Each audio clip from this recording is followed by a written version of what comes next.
Hello, my friends, and welcome back. Well, I got a suggestion, not actually a suggestion, but a piece of information where I could find some more news. Um, I looked at this before, but it was not one of my main um, sources of information. So I listened to that suggestion, and I'm going to use an article from the republicworld.com, which is India's fastest digital news service.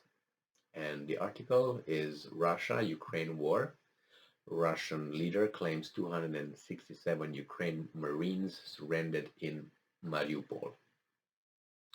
So as we know, the Russian army's military tactic is to go around cities, circle them, surround them, and then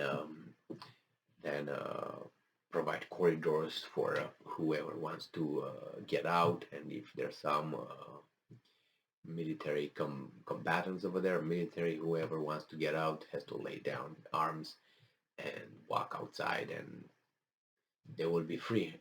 They did this in Syria, and it seems like they use the same tactic here, maneuver. So we find here that at least 267 Ukrainian soldiers from the 503rd Battalion of the 36th Separate Marine Brigade of the Naval Forces of Ukraine surrendered in Mariupol. And this information was provided and was claimed by the head of the Chechnya.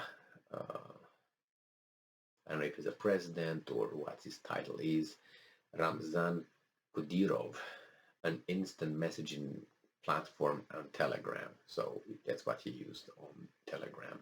That's another one that was suggested to me by the same person, if I remember correctly. And I'm aware of the Telegram too, but I failed to look over that often enough, or just to put it plainly, rarely.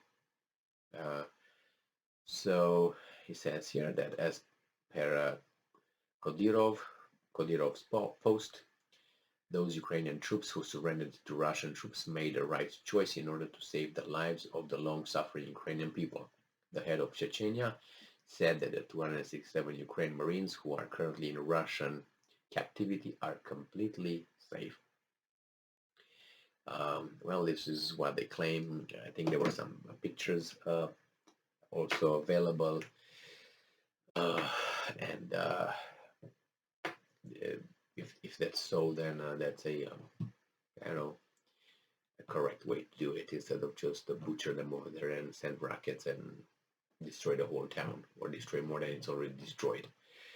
Nevertheless, as I mentioned before, this was a tactic that the Russian army used in Syria, unlike the NATO tactics or US tactics that they used, for instance, in Iraq, where they just bombed the territories, the cities, wherever they bombed, and then they sent the army in, and everything was clear for them before they arrived there.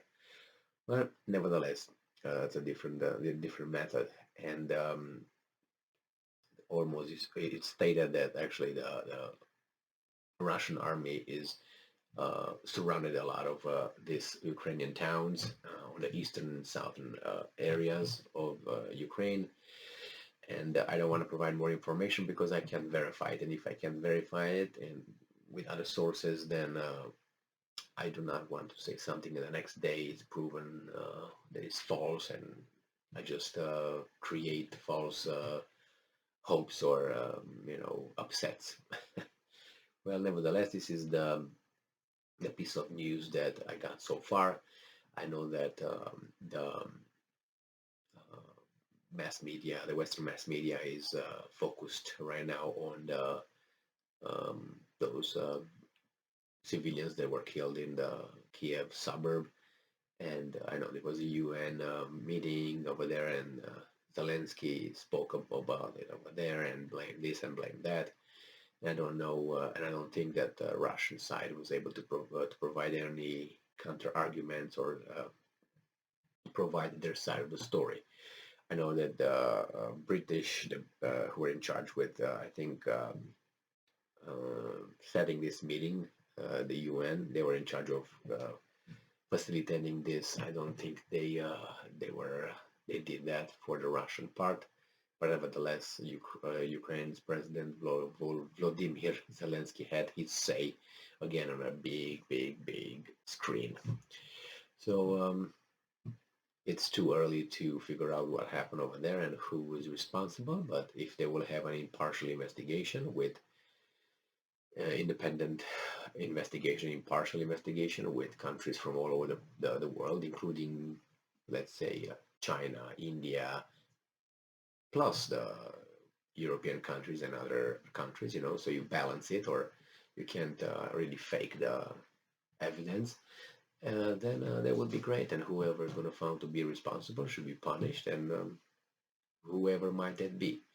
Now, probably you're aware that mostly the Western mass media talks about Putin doing this and Putin doing that and Putin doing this, and that's Putin's action. This is like he ordered that massacre.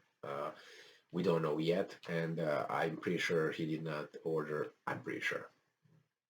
I don't vouch for them or anything, but judging by military ranks and positions, I don't think that it's the head of a state or the commander-in-chief would say, yeah, kill those 50 people over there in that little corner in the I don't think he gives this kind of order, and if he would give an order, probably would be like, get rid of everybody everywhere. Not only, okay, let me see that little suburb. I don't think so. So if it happened, maybe it was something. I'm not trying to defend anybody. Just start with that one. But I'm trying to figure out and analyze from what I know as experience and whatever what could be. I don't think like let's say Marshal Zhukov in the Second World War would say, you know what, in that particular village over there where you have John, Michael, and Tom, just kill them and make sure you tie them by the hands and do this. I don't think that's the case. That's the incident that occurred in the local. It's a could be not criminals, could be something else. I don't know yet. That's why investigation should occur and go from there. Um, Now, if you want to attach this kind of incident to the president of a country or the leader, then remember that there are many war crimes committed by the U.S. Army, and I gave the easiest example, the My Lai massacre in Vietnam, and we should attach that to the then president of the United States as a war criminal and bloody hands and all that. So, toned down, but this is the world we live, so you got more megaphones and yelled louder, and as I said, blackmail, threats and blackmail, and then they say rewards. No, rewards is less blackmail and less threats. Their threats and blackmail are by default. What you can do as a country or as a leader, you can lower that a little bit or intensify them, but they are there. This is the basic rule that by default there are the threats and blackmail. If you go along with the script and you follow orders, those things are just diminished a little bit, so you get less threats and less blackmail. That's the reality. You never get benefits, or you're never rewarded. These are the rewards: less pain. All right, thank you very much for being with me again today. Stay strong, stay smart, look for the truth, and see you later. In a minute, actually. Bye-bye.